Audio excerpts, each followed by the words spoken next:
قرآن مجید میں رب کائنات نے فرمایا کہ لوگوں خبردار، اپنی نگاہوں کو نیچا رکھا کرو اور اپنی شرمگاہوں کی حفاظت کیا کرو اور ان کو محفوظ رکھو، یہ ان کے لیے بہت پاکیزہ عمل ہے۔ فرمایا جو اپنی آنکھوں میں حیا پیدا کر لے، اس سے بڑا نیکی کا عمل ہی کوئی نہیں، اس سے بڑا نیکی کا عمل ہی کوئی نہیں۔ سب سے بڑی نیکی یہ ہے کہ تیری آنکھ جھک جائے، تیری آنکھ جھک جائے۔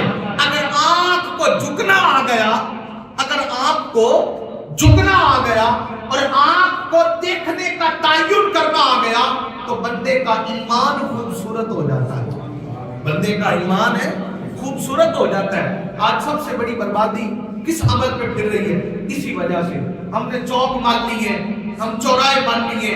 آج کا نوجوان گلیوں میں کھڑا ہوتا ہے، شام کے وقت ٹھاٹھے لگے ہوتے ہیں بازاروں میں، وہ کیا کرتا ہے؟ وہ پھر عمل دیکھتا ہے، وہ دیکھ کر کوئی سوچتا ہے، کوئی عمل کرتا ہے۔ جب سوچ انسان کے عمل کو آگے بڑھانے کا نام ہے، جب اس نے دیکھا ایک سوچ پیدا ہوئی، جب سوچ پیدا ہوئی اس سوچ کو عمل میں ڈالا، جب سوچ کو عمل میں ڈالنے لگا تو برائی کے قریب چلا گیا، برائی کے قریب چلا گیا۔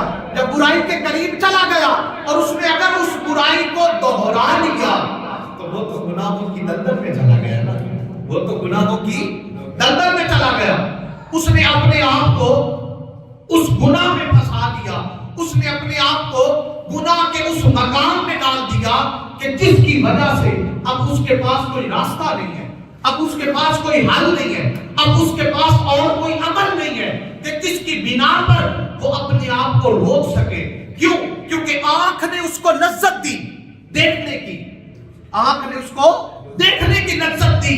اب وہ جو لذت اس کی آنکھ نے اس کو دی تھی، اس نے اس کے نفس کو ابھارنا شروع کر دیا، اس کو پکارنا شروع کر دیا، اس کو حلال کرنا شروع کر دیا۔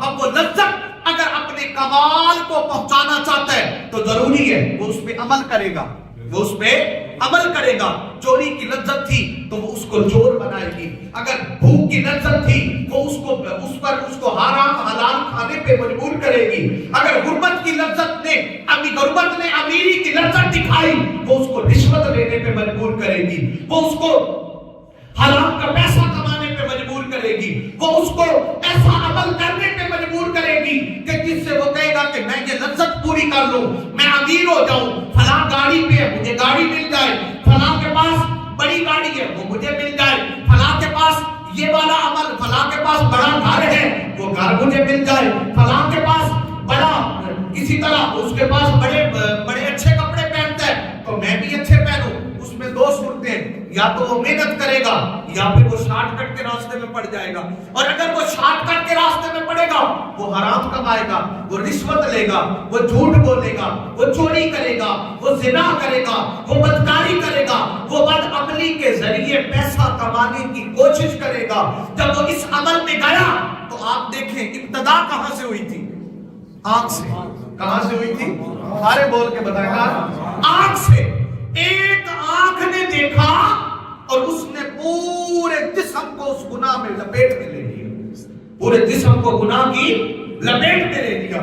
جیسے میں نے آپ کو پچھلی دفعہ عرض کیا تھا کہ حدیث پاک ہے کہ آقا علیہ الصلوۃ والسلام نے فرمایا کہ زبان کے سامنے جب بندہ صبح ابتدا کرتا ہے نا دن کی تو انسان کا پورا جسم زبان کے سامنے ہاتھ جوڑتا ہے، منت کرتا ہے کہ خدا را سنبھل کے رہنا، تو کیا کرنا؟ سنبھل کے رہنا۔ اے زبان اگر تو سنبھل کے رہی تو ہم بھی کامیاب رہیں گے، اگر تو بول پڑی اور تو نے کچھ ایسا بول دیا جس کی سزا ہمیں بھی اٹھانی پڑے گی۔